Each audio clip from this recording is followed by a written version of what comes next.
It's been a couple of months since I recorded an episode and quite a lot's happened since then. I've actually done such a bad job at launching this podcast, I've not uploaded an episode since the competitive season began. So just to pull back the curtain a little bit, doing a solo podcast isn't the easiest thing in the world.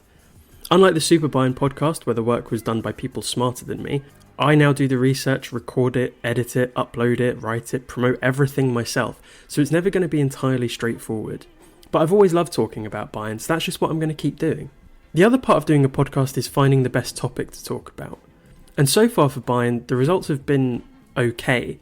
Harry Kane and Leroy Sané are two of the most in-form forwards in Europe right now. Sané already equalled his best Bundesliga goal-scoring record by the end of October. Kimmich looks to be improving every single game. And now Manuel Neuer is back from his almost year-long injury and against Darmstadt and Dortmund showed that he still very much has it. But there are definitely negatives though. Out of the cup in the second round again, this time to a team in the third division, constant injury and squad depth issues. If ever there was a time to talk about Bayern, it's now. There are still bright sparks, but many more areas where Bayern need to do better. And one area in particular comes to mind. So for the first time in a good few months, welcome to the Raumdeuter podcast. My name's Tim Richards, and I want to talk to you about Joshua Kimmich.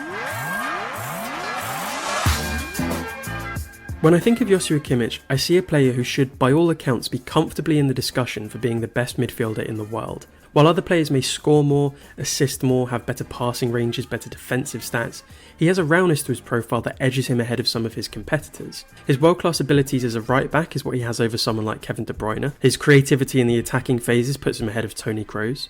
His career achievements and the role he had in those teams put him ahead of newcomers like Jude Bellingham. In 2015, Kimmich was the first to announce to the Bayern world that Bastian Schweinsteiger was leaving the club. Although it was an accident, this sort of thing probably wouldn't have endeared him to the fans.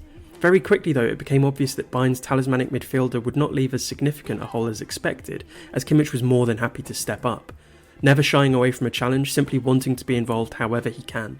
When I think about Joshua Kimmich, I see a 22-year-old kid who's displaying many of the traits needed to become Bayern's next captain. I see him on the pitch after holding on to a draw against Borussia Dortmund in 2016. In that now infamous scene, he's seemingly getting scolded by Pep Guardiola for holding the wrong position for the last 3 minutes of the match. Guardiola told him he needed to be in front of the defensive line because the team lost control in the final stages of the game, but that he was otherwise fantastic.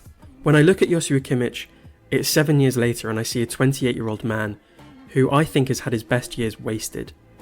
And I say this despite the countless trophies and successes he's had. 8 consecutive league titles, 6 DFL Super Cups, 3 domestic cup wins, a Champions League, a UEFA Super Cup, Club World Cup. From his first season, he was far from a passenger in these teams. 40 goals, 99 assists, third choice captain behind Manuel Neuer and Thomas Müller. Are these the achievements of an underachiever?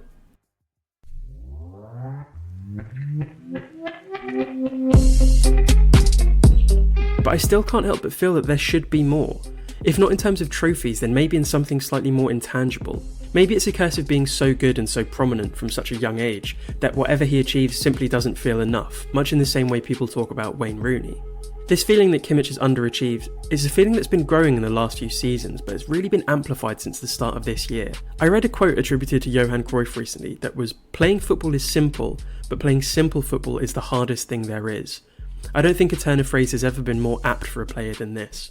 Looking back to when Julian Nagelsmann took over, there are reports that stated Kimmich was his go-to guy. Being the main man seemed like a logical step in his maturity as a player.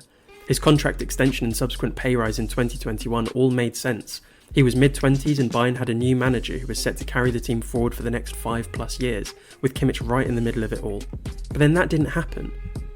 But it's hard to say whose fault that is, because pinning shortcomings and bad performances solely on Kimmich neglects wider issues at the club. The midfield has been Bayern's weakness for the last 3 years, but at no point has it looked like the club were actively trying to address it, and it's not really clear as to why it's been neglected. Players have been bought, but none of them offer what is clearly lacking. The general belief is that since Thiago left in 2020, Bayern's midfield has been their biggest weakness, and it's suffered as a result of poor recruitment and squad planning. Marc Roca, Thiago Dantas, Marcel Sabitzer, Ryan Gravenberch, Konrad Laimer, all of the midfielders brought in after Thiago left, and none of them with a similar profile. Really only Roca has a shout for being the most appropriate signing, being a nominal defensive midfielder. 974 minutes from 24 games in 2 seasons suggests that this maybe isn't the case. The total spent on these midfielders in the last 3 years, €42 million.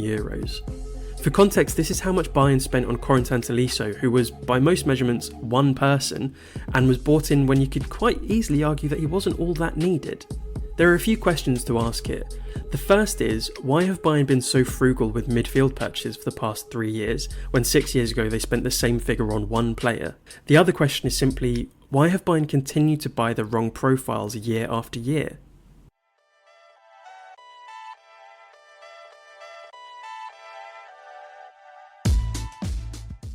That looked like it started to change this summer though, when attention turned to Declan Rice.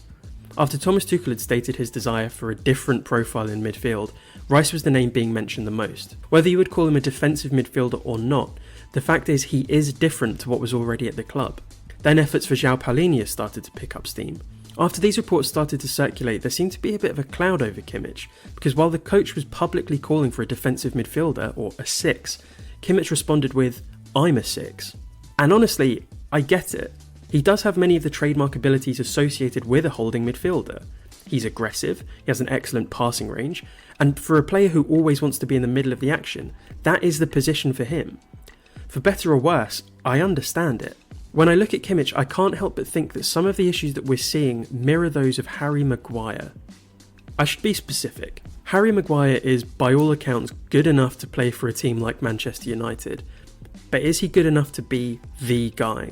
He was Manchester United's answer to Virgil van Dijk, a player who arrives and almost instantly offers leadership, stability, direction, the captaincy without the armband.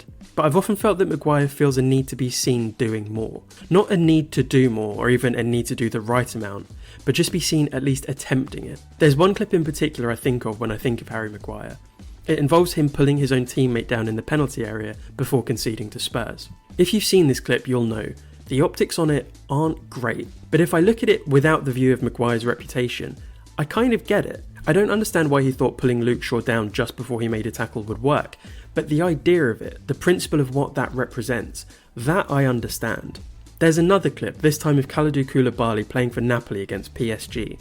In trying to defend Kylian Mbappe, Koulibaly forcefully pushes Mario Rui in an effort to get his teammate closer to Mbappe. This particular action often gets lauded for Koulibaly's commitment to the cause. Look at him, a defensive machine, literally and metaphorically pushing his teammates to do more. When Koulibaly did it, it was impressive and he was celebrated for his drive. Mario Rui was the one that was pushed, but it was Koulibaly who did it. Stripped back, these are fundamentally the same things, just with wildly different results. What I mean by the same thing is that a defender is seen to go above what would typically be expected of them. Maguire was looking to go beyond being seen as a defender, and rather someone who went beyond his own defensive duties, instead outsourcing them to an unsuspecting Luke Shaw. Kimmich hasn't done this exact thing, but that principle is there. This concept of wanting to either do the most, or be seen doing the most. It often seems that there's this need for him to be involved, perhaps more than he needs to be, because that's what's expected of him. Taking every corner despite many struggling to beat their first man. Being the first to receive a pass from the keeper despite opponents pressing him almost instantly nearly every game. If we take his last 2 games, Kimmich gave away a penalty for Galatasaray after a reckless challenge on Mauro Icardi, and then against Darmstadt, he got sent off within 3 minutes. Sometimes you can look at a wider picture and say, okay, maybe this was an unfair decision here, or maybe someone else could have been covering there. For both of these situations, Kimmich was in a bad position and he paid the price. No one else to blame, no one else to shoulder that burden. But therein lies his biggest problem. No one else shoulders the burden, and it's resulting in poor performances. By being a one-man double pivot who does it all, and involving himself across the pitch, Kimmich is actually limiting himself. His involvement early in the build-up takes him away from delivering effectively in the final phase where he's able to decide games. That is the intangible thing. Since his permanent move to midfield, Joshua Kimmich has scored winning goals. He's got assists for winning goals. But for someone of his ability, and his determination and his brilliance, is it greedy to have expected more of them?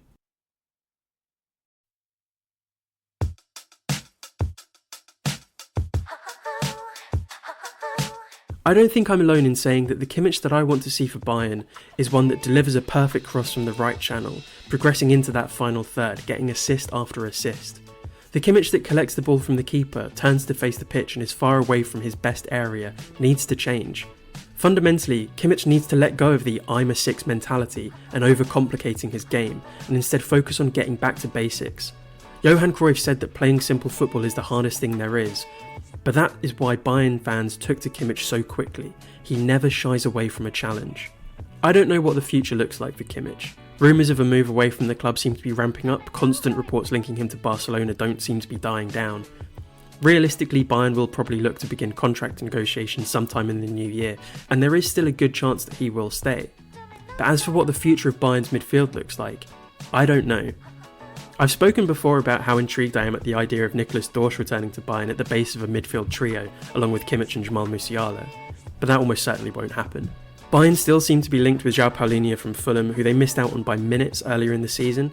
After the failed move, Paulinho signed an extension, so a transfer for him, while useful, may be too expensive. A more cost-effective option could be Mats Pfeiffer from Feyenoord. Regardless, Bayern need to address this issue, and they need to find someone who can play as a six, because they have sorely lacked one for the past 3 years. Just don't tell that to Joshua Kimmich.